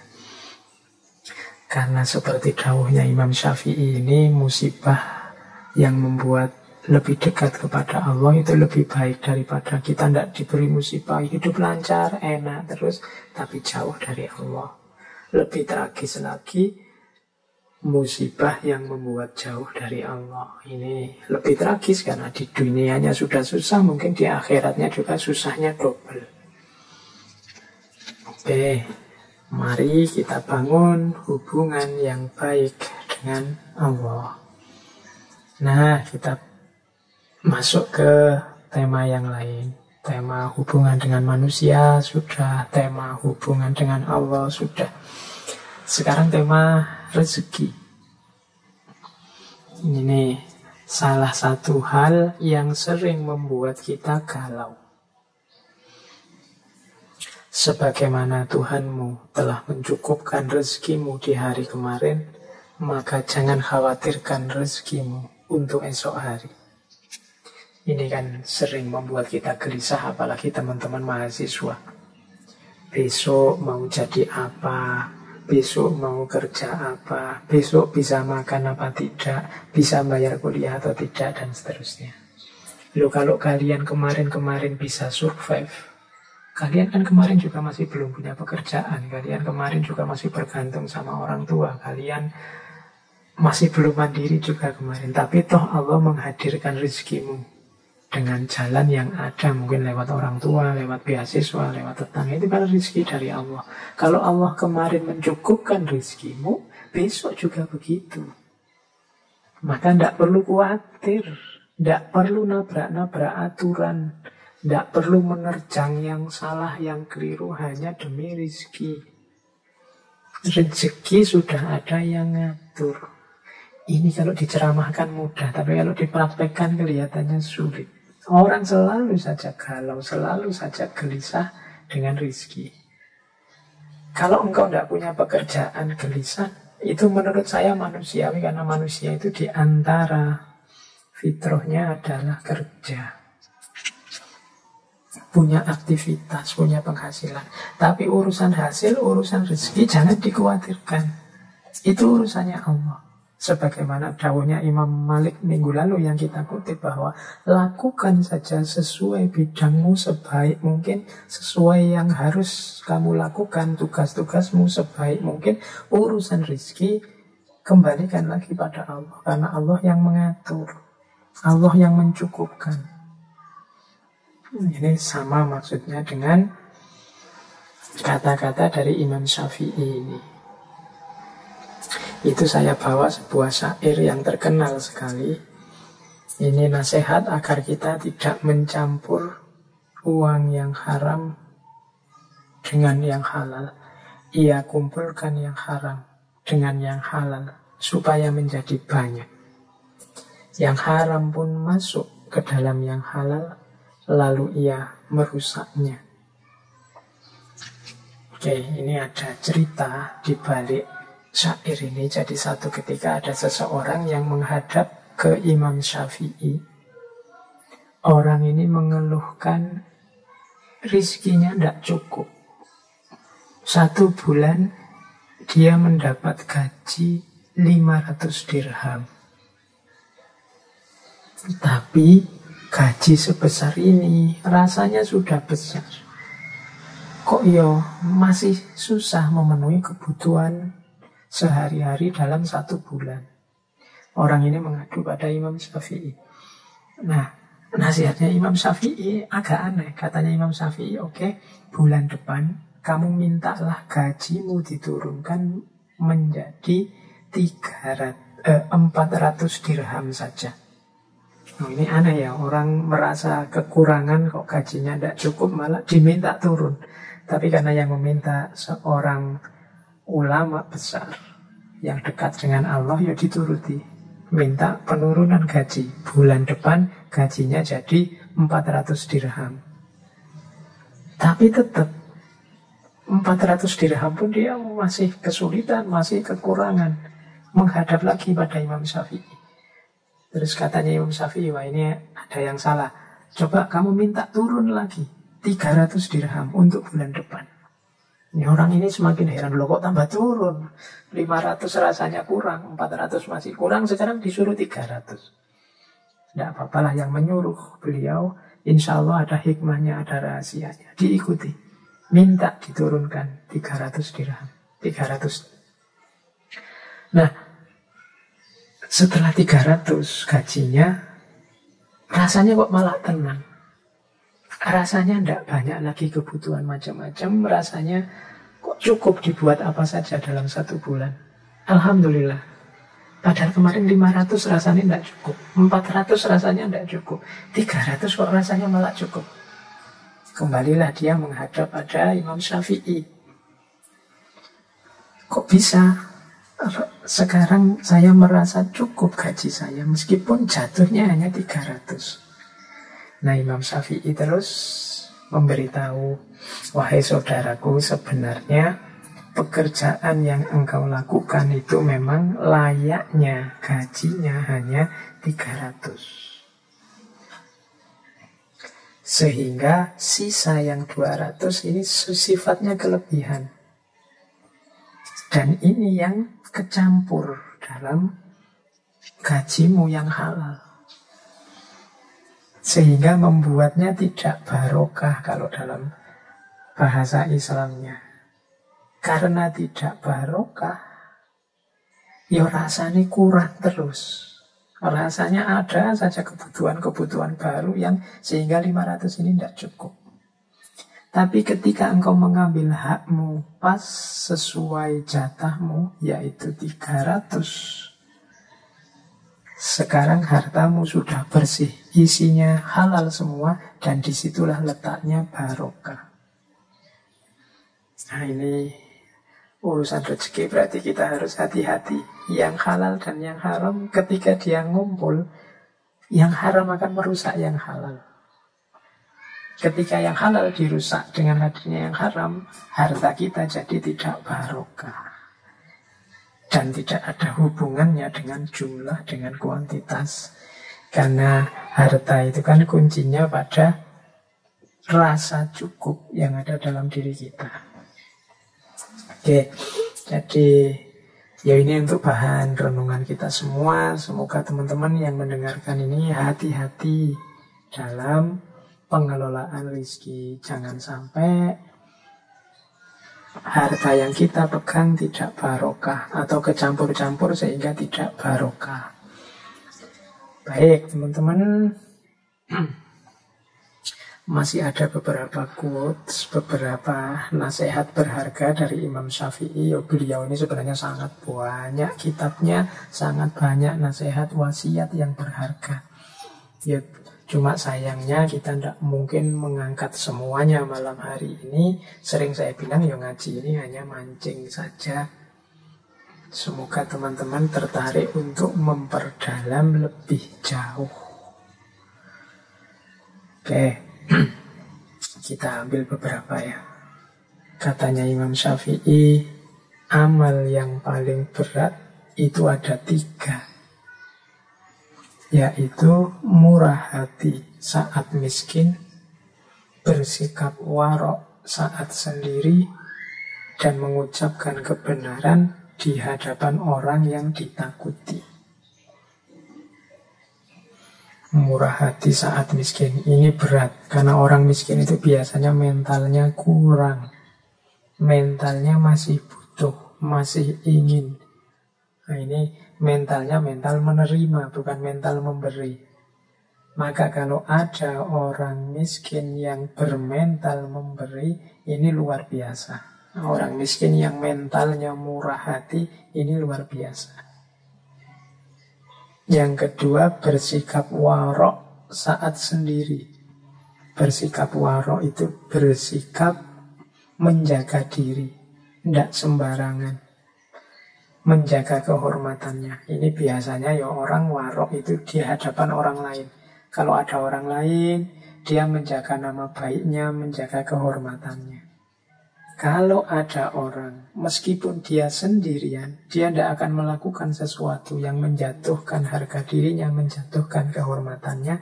Ini orang yang luar biasa, karena termasuk amal yang berat. Kita itu cenderung kalau tidak ada siapa-siapa ya suka-suka kita. Tapi kalau masih ada orang yang mau menjaga diri saat sendiri, ini orang hebat. Dan yang terakhir, mengucapkan kebenaran di hadapan orang yang ditakuti. Nah, ini juga berat. Kalau ada orang yang kita takuti kan kita pengennya minggir saja, tidak bersentuhan dengan dia. Tapi kok orang ini saya takuti, tapi aku harus menyampaikan kebenaran padanya. Entah nanti apa resikonya. Orang yang berani semacam ini orang yang hebat. Mengucapkan kebenaran di hadapan orang yang ditakuti. Mungkin nanti setelah ini aku akan dihukum, setelah ini aku akan disiksa, setelah ini aku akan menghadapi banyak kesulitan, kesakitan. Monggolah, yang penting aku mengucapkan kebenaran. Nah, makanya ini orang hebat. Jadi mengucapkan kebenaran di hadapan orang yang ditakuti. Ya monggo teman-teman latihan, siapa tahu kita bisa masuk kualifikasi orang-orang hebat ini. Meskipun miskin, tidak punya apa-apa, tetap murah hati. Meskipun sendirian, tetap menjaga kehormatan. Meskipun di hadapan yang ditakuti, tetap menyampaikan kebenaran. Nah, ada lagi quote yang terakhir ya ini. Tidak ada yang dapat menggaruk kulitmu selain kukumu sendiri. Maka kerjakanlah urusanmu sendiri. Ya, yang saya sampaikan di atas dari awal sampai akhir ini tadi kan ideal-ideal. Mungkin beberapa di antaranya bisa menjadi solusi masalah-masalah kita hari ini.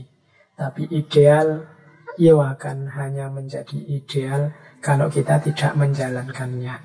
Problem kita tetap akan jadi problem kalau kita tidak mencoba menyelesaikannya. Ya kita sendiri, wong problem kita. Kalau kita gatel kan kita garuk dengan kuku kita sendiri, dengan jari kita sendiri.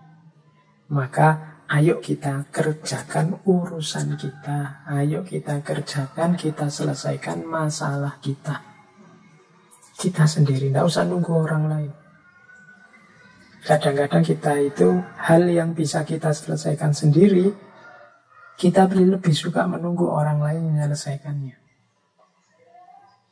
Kita lebih suka menyuruh orang, kita lebih suka menunggu orang, kita lebih suka kadang-kadang menunggu mood, kita lebih suka kadang-kadang menunggu situasi, kadang-kadang lebih suka. Akhirnya kerjaan-kerjaan kita semuanya terpending, semuanya keteteran.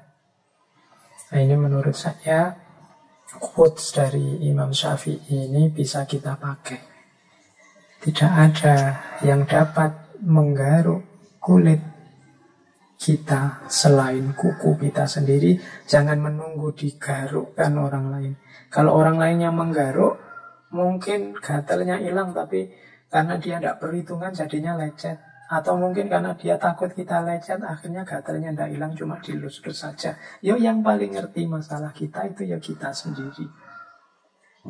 Jadi tidak ada yang dapat menggaruk kulitmu selain kukumu sendiri. Nah, yang terakhir untuk penutup, ini ada kalimat.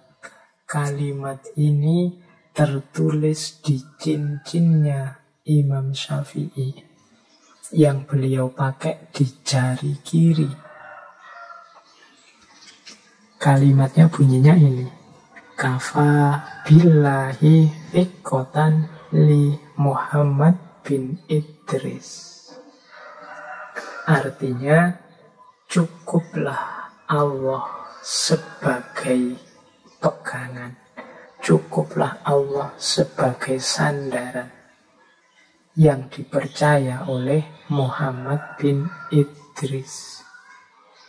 Nah, ini dibawa kemana-mana oleh Imam Syafi'i, mungkin untuk mengingatkan beliau bahwa hidup ini pada akhirnya kunci utamanya adalah keimanan kita, kepercayaan kita kepada Allah.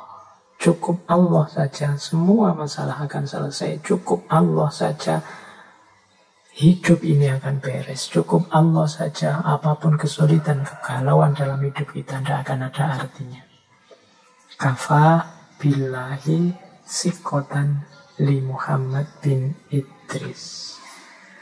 Oke, semoga ini juga bisa menginspirasi kita. Orang yang beriman kepada Allah, orang yang kepercayaannya sangat dalam akan Allah, maka dia hidupnya akan dipenuhi dengan cahayanya Allah.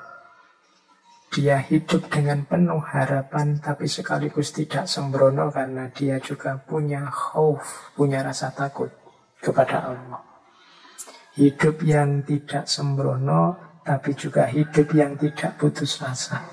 Hidup yang serius berusaha, tapi juga hidup yang mau untuk tawakal. Hidup yang siap melakukan ikhtiar, tapi juga siap menerima segala ketetapan dari Tuhan. Nah, hidup seperti inilah yang ideal dalam Islam. Hidup yang menjadi kunci kebahagiaan duniawi maupun ukhrawi. Baik teman-teman, saya kira itu ya, sudah malam waktunya. Terima kasih bagi yang sudah ikut mendengarkan saya bicara 2 jam lebih sedikit. Semoga apa yang saya sampaikan malam hari ini membawa manfaat, maslahat untuk hidup kita semua. Jadi titik pijakan awal kita untuk meningkatkan kualitas diri.